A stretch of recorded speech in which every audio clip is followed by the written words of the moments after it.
Hello, welcome to the Millionaire Woman Show, where we'll be discussing leadership, business, and human potential, inspiring you to live rich from the inside out. Unlock your creativity, stretch out of your comfort zone, break through your barriers, take inspired action, and achieve epic results. Now, here's your host, two-time best-selling author, speaker, and certified executive coach, Debra Kasowski.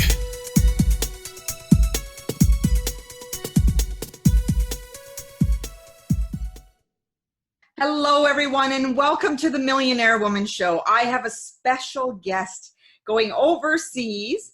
I have Genecia Alluora. She is the founder, Soul Rich Woman, former Miss Singapore, and Southeast Asia's Woman of Excellence in 2010. A former Miss Singapore, and she is the founder of Soul Rich Woman, a #1 female entrepreneur network in Southeast Asia that connects more than 200,000 women across the region, with presence in 7 countries, including Singapore, Malaysia, the Philippines, Vietnam, and Indonesia, with a vision to empower 1 million women. Wow. Genecia is passionate about helping women to take their business from offline to attracting clients online, get recognition, build a brand as a leader, business owner, and make a positive impact in the world. She wants every woman to be able to own the F word, being fabulous, having freedom, and financial independence. From a young as 14 years of age, Genecia has supported herself through school, through working a 9-to-5 job and starting many businesses. Genecia has gone through the highs and lows of being a business owner. Her epic journey from being in a 6-figure debt to making her first million fueled her passion to empower women to do the same. Genecia wants women around the world to know that it is possible to have it all, to own the F word. Profiled in CNBC, China Daily, Genecia is a globally renowned speaker and leading woman empowerment expert with over a decade of experience speaking on stages worldwide.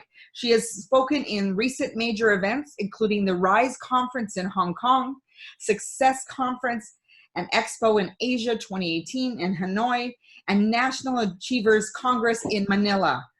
Alone we are strong, together we are unstoppable. Please welcome Genecia Alluora to the show. Thank you so much for joining us.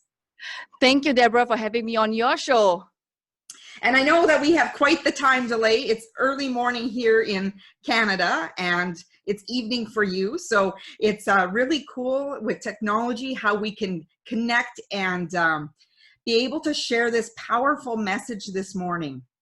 Yes, definitely. Thank you for having me on your show.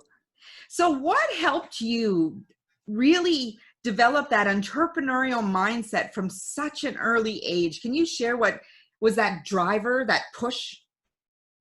Well, for me, Debra, I started working at a very young age when I was 14 years old, and I had to support myself through school because my family, financially, we were not sound. My mother pawned her gold to send me for certifications.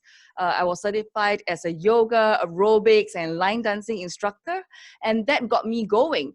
During this period, I had to wake up very early in the morning to go to school, like 5 a.m., and then by the time I finished school, it's about 1 p.m. in the afternoon, and then we have project work to go to do it. And about 4 p.m., I will get ready for a quick nap before I rush off to teach my classes. By the time I reach home, it's about 10 plus p.m., and I have not finished my homework. So life go on, it was very, very tough. So I had to come up with an idea, how can I make more within an hour of my time? Because as an instructor, when I teach, I get paid. So eventually I formed my own small little group where when someone asks me for a job, I will say, okay, would you like more instructors, across your different projects? And during this time, I was able to supply instructors 5 maybe at one time, where even though I took a small commission, I was able to make more within an hour of time. So that was literally my first taste of entrepreneurship. So it wasn't just me alone, but finding ways to make more within an hour. So that's how I got started. And at the same time, you already started empowering people by leveraging, right?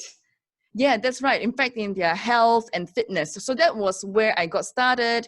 I learned how to become an instructor, leading a room of 10, all the way a group of 1,000. So that's how I got my experience. Wow. So, many people would look at that situation and they'd think, that is tough. Like, when did you get a chance to be a teenager? And they maybe would have given up. What was it that you saw that kept you going every day?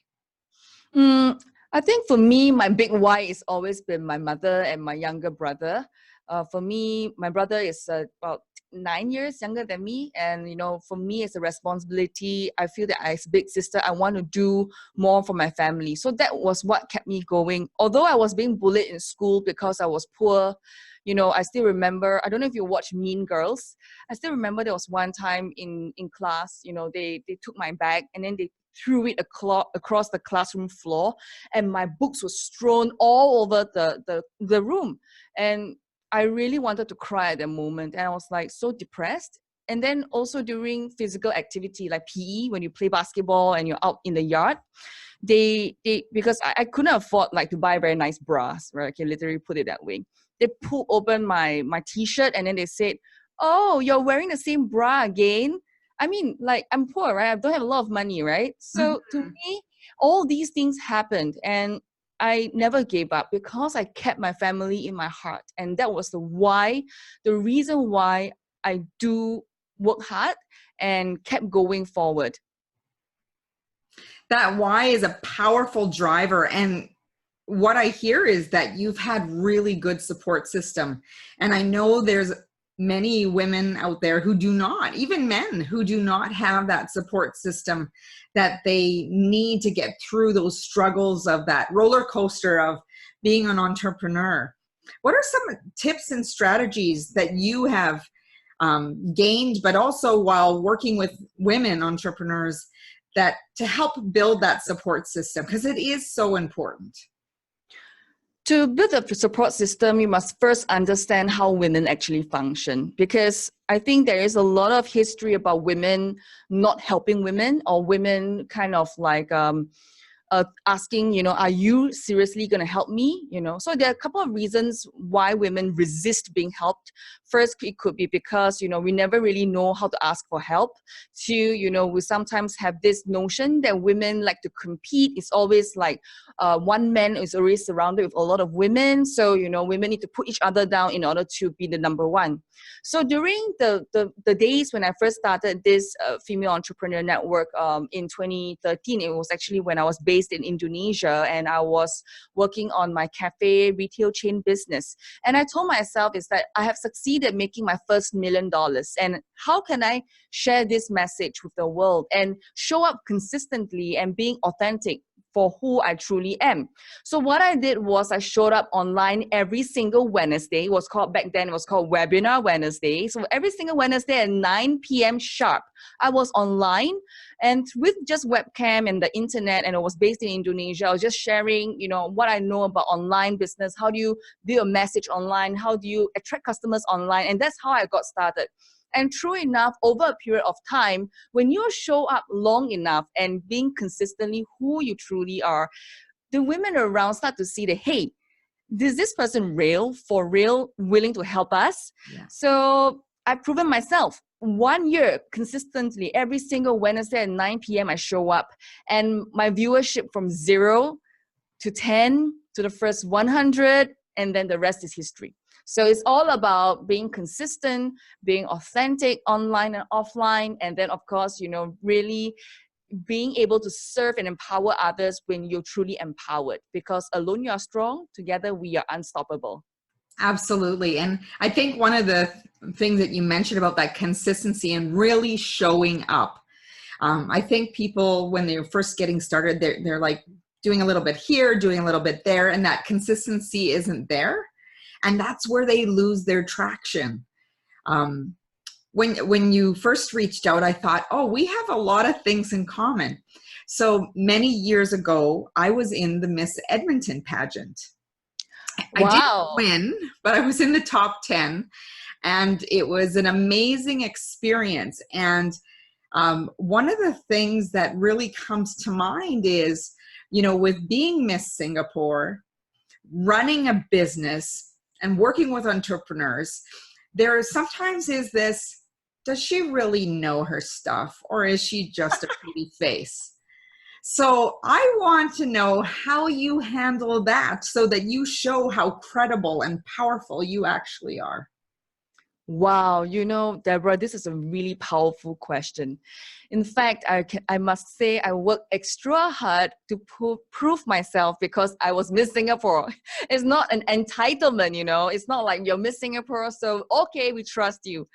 So like I shared with you, for women, when you know that you're Miss Singapore, they will naturally say that, are you for real? Are you going to help us? So that's actually the real thing. So how do I overcome that? When I was actually, first I will say that I was an image consultant, okay, up to 2011, 2012. And then I had a kind of like a crisis where I knew that I had to go online. So in 2012 to 2013, I decided that I wanted to stop trading time for money. So that's how I crossed over, because when you work, you get paid. When you work, you get paid. When you don't work, you don't get paid, right? So I crossed over.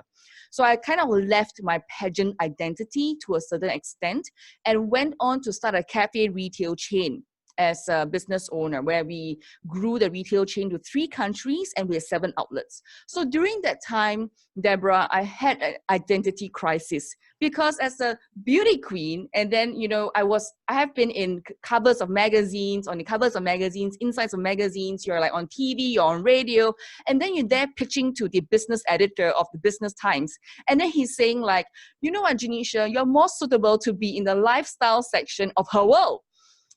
And then you're like, oh my God, this is terrible, because when you have been pigeonholed to that extent, where you're only seen in the lifestyle section, or, being seen as that beauty queen, it's really very hard for me to break into the business segment. So I literally had to do a rebranding of who I was, and I had to really pull really tough strings in order to rebrand that, using the PR campaign that I was supposed to put out there. So that I had to work extra hard. And then from there, when the bricks are all taken away, I just went through it and I just did it. So the biggest mindset shift that I would say that I had was, rejection. So what? If people can't see it for now, it's okay. Just keep pressing on, because you just keep running until the bank account looks like your phone number. Oh, I like that. I love that. It looks like your phone number. I love it. Yeah. So how many digits are your phone number? 10. 10. What? +1 if I'm going overseas, right? Yeah.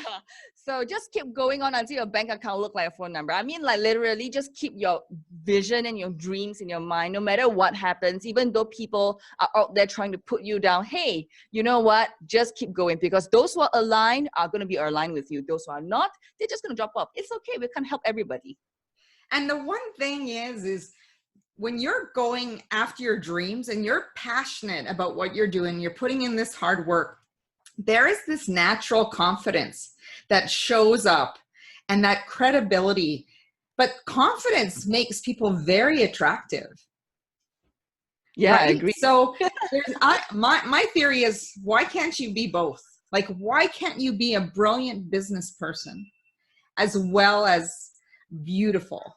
And you have proven that. And I love seeing powerful women step up to the plate and show that it's not one or the other. There's no reason why we can't show our brilliance at the same time as going out there and making a difference in the world. Yeah, I totally agree. That's why we stand for the F word, for women to have it all, so that being fabulous, having freedom and financial independence. And that totally is important, because a lot of people, a lot of women are just holding back. They're just thinking that, you know, they can only have one thing or the other, but not all the F word. Yeah. I like your F words. They're fabulous.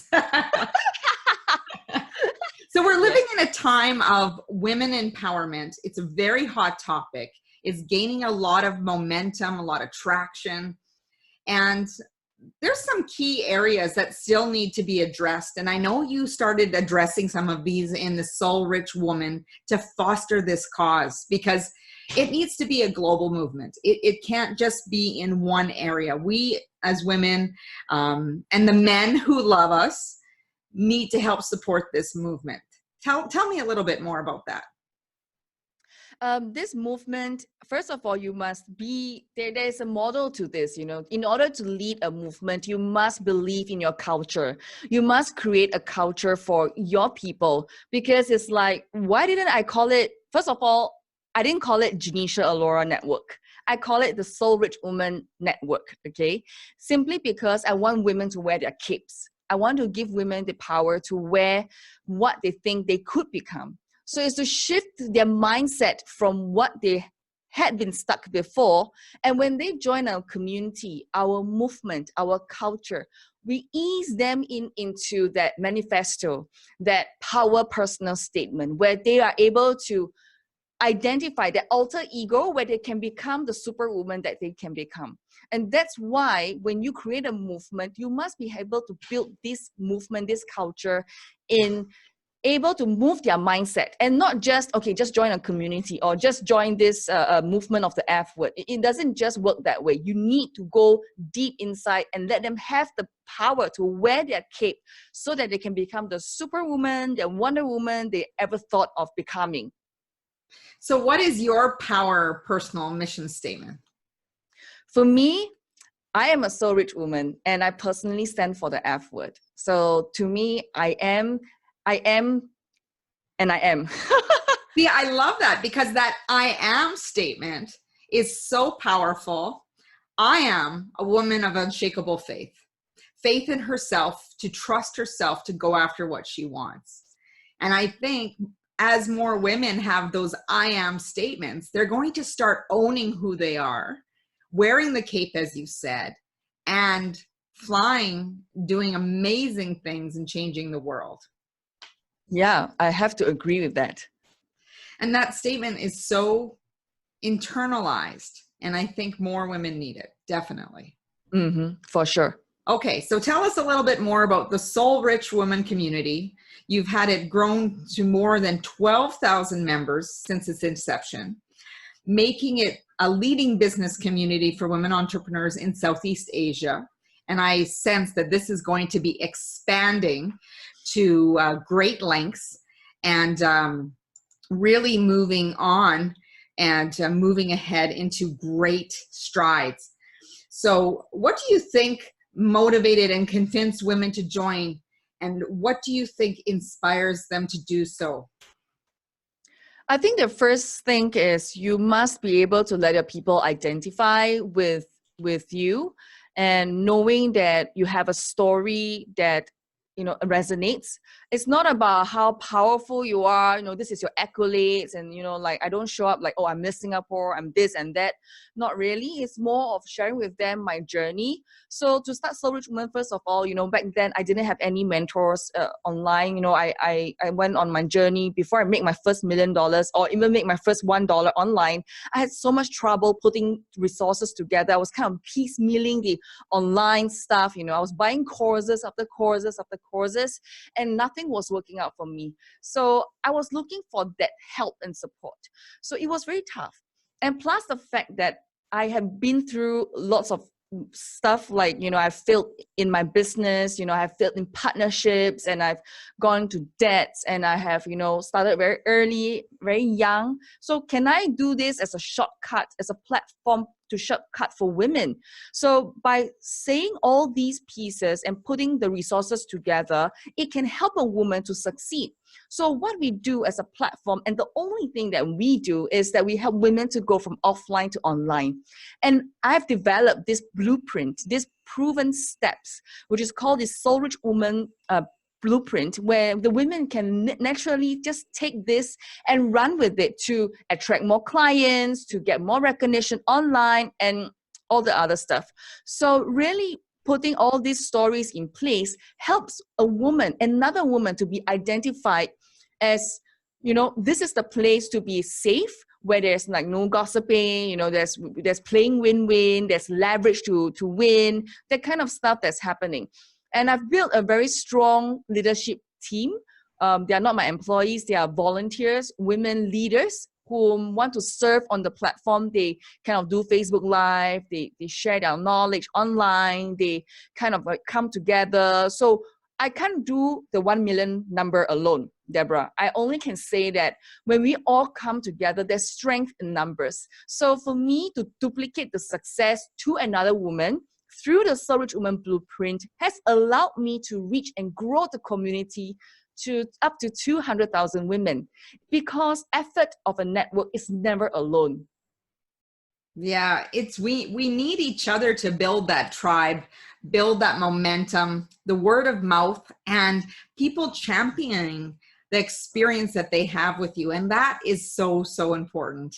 And I think people don't realize that when you have people championing you in your business, in your life, in your leadership skills, it has this attraction, magnetic attraction, where people are like, I want to be a part of that. There's some contagiousness to that people just need to be a part of that. So when I'm thinking about the sisterhood that you've created, the empowerment of independent, strong women who love the F word, and you've touched on a little bit about that, but what is that F word, the fabulous financial independence? What is that all about? That's our movement, and that's what we stand for, because seeing is believing. When we can help replicate the F word in another woman's life, it's like, wow, this is something that I want.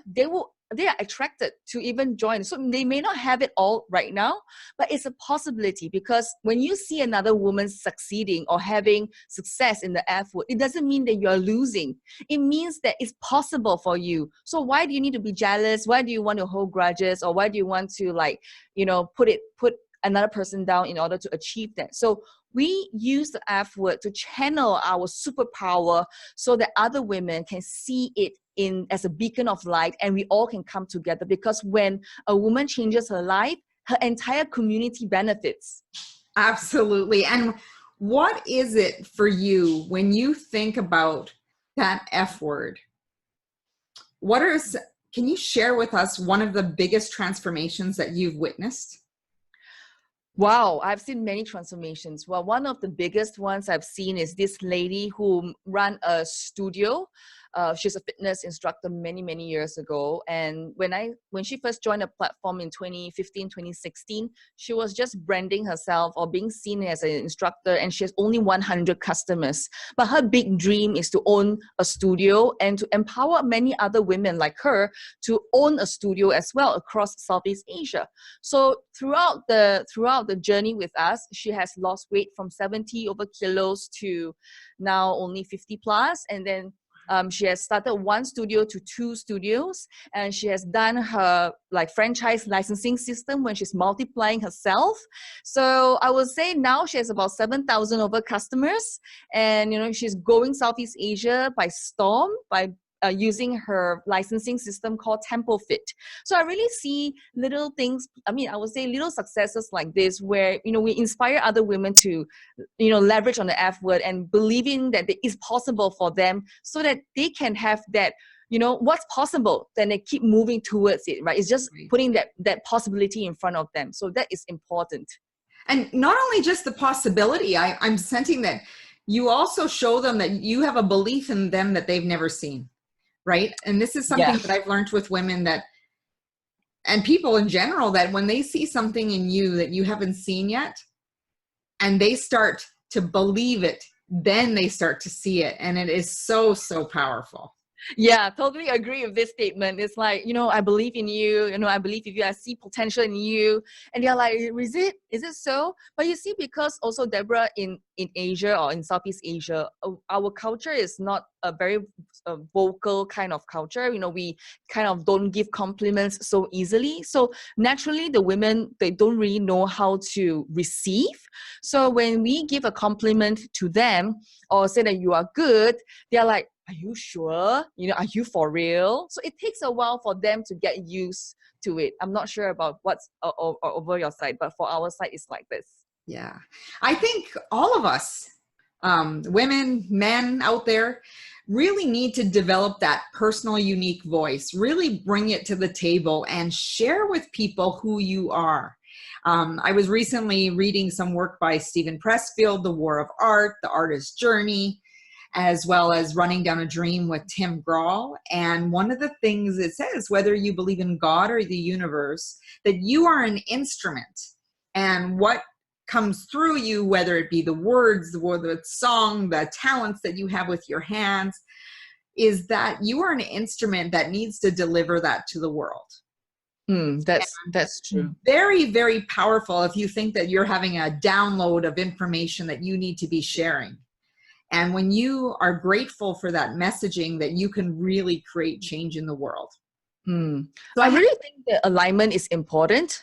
And when you have that vision in your mind, nothing can stop you, really. You're unstoppable. Yeah, that alignment is huge.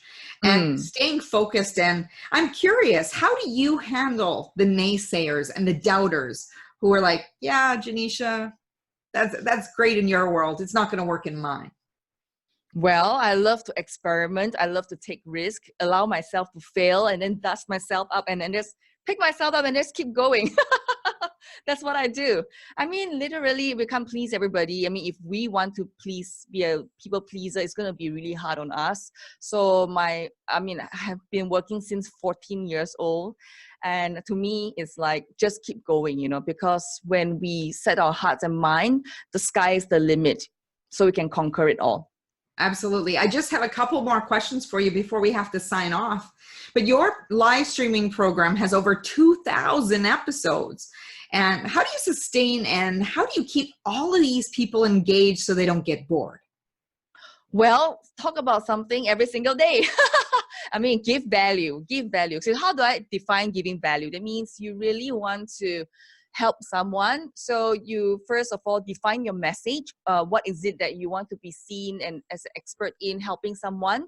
So go on live 5 to half an hour, 5 minutes to 30 minutes every single day, and then just share the topic, and then really give that concrete thing that they can take and then immediately run with it. Because now online is very noisy. So giving value is not the fluff anymore. Just download another ebook, watch another video. It's no longer about that. It is all about, knowing what the problem that your customer is facing and giving them that one tool that they can run with it immediately. So my greatest motivation is when I receive messages and I've seen my community, interacting and growing and say, you go girl. Today I just saw another message, someone from Malaysia. They watch my Facebook Live and then they say, you know what, even though my English is not that good, I have benefited greatly. I learned a lot. Now I'm trying to digest it because I'm not really speaking English in that sense. So to me, all these little things do make a lot of difference and make a great impact in my motivation, because when I know that I wake up every single morning, my show can help someone over the other side of the world, you know what? That has made all the difference for me. That is unstoppable and powerful. I love it. I love it. I love it. Love it. You are my girl. One last question for you. Actually two. But what is the importance of identifying that target market so you can focus on communicating effectively and really getting that message so it's not feeling like a cookie cutter approach? Yeah. So what you must do first is to really find out what your voice is. I think it's not about just your target market, but who are you as a person? Are you aligned? And then let's say you identify yourself. Okay, let me give you an example, because I got this lady in the community. She came to me as a personal branding coach. She has been a secretary for the last 20 years, serving C-suites, that means CEOs, CFOs. And then she quit her job. She has been in business for the last 3 years to the sound of the crickets, okay? So she came to me and said, you know what, Genecia, I'm a personal branding coach. So I asked her, so are you an image consultant? She said, no, I'm not an image consultant, but I use my ways to help a person discover their brand. I said, you know what, online is very noisy and brand is a big word. So okay, let's narrow it down. So what do you love to do the most? And she said, I love to write. I said, okay, so what do you usually do? I help my CEOs to write their social media. So I said, okay, that means you are good at writing. So brand yourself and call yourself a content marketing coach. So I asked her, so what's your superpower? And she said, my superpower is to be able to talk about that one thing in 10 different ways. So like my CEO or a business owner, a female entrepreneur who needs to launch a product or service, her strength is to be creative, to be able to write the 10 different ways of the same thing, of that one thing. So then immediately we launched the first sales funnel, and then we tweaked the whole messaging. And guess what happened, Debra? Within 15 days, within 15 days, she made $7,360 just with the right message. So that's how you do it. Yeah. So if you are just calling yourself some big names that customers don't understand, and you're not aligned with truly who you are and what you serve to have the greatest impact possible to help your clients, then, you know, whatever you put out online is not going to bring in the customers, right? So that's how you get your alignment. First, the alignment. 2, really find your message. 3, really distill down to your superpower. Well, thank you. Now my final question is, we've come to the end of this interview. It's been very powerful, wonderful to connect with you, Genecia. I think we're going to have to do a repeat one down the road. We have so many more questions that I'd love to ask you. So what are some parting words you can leave with our guests? And also, how can they stay in touch with you? I would say step out of your comfort zone. Leave your victim mindset behind, because, you know, you only live once, right? There's always greater possibilities ahead, and go towards the dreams that you've always truly imagined. You can get in touch with me at soulrichwoman.com, soulrichwoman.com. You can go download this guide, which is how do you delegate 80% of your to-do list to your assistant, and also how to help your assistant to make you money so that you can scale your business. Wonderful, wonderful. Thank you so much for coming on the show. And I'm going to throw in one more question just because I can. Okay. What does it mean to you to live rich from the inside out? To me, living rich inside out means I'm an excellent money manager. I am a great and excellent receiver. And I truly believe that universe is sending me all the blessings, and I'm living the purpose and my dreams. So that's what it means to me. Phenomenal. Thank you so much. Well, everyone, that's a wrap for this Millionaire Woman show today. Please go over, check out Genecia Alluora's website, Soul Rich Woman, and help expand this women empowerment movement. You can also go over to my website at www.debrakasowski.com, and right now you can download the 21 Habits High Achievers Kick to achieve success. And go over to iTunes, subscribe so you don't miss a beat. Send me a message so I can message Genecia to let us know how this podcast has empowered you. As Mahatma Gandhi said, be the change you wish to see in the world. And my wish for you, as always, is go out and make today great.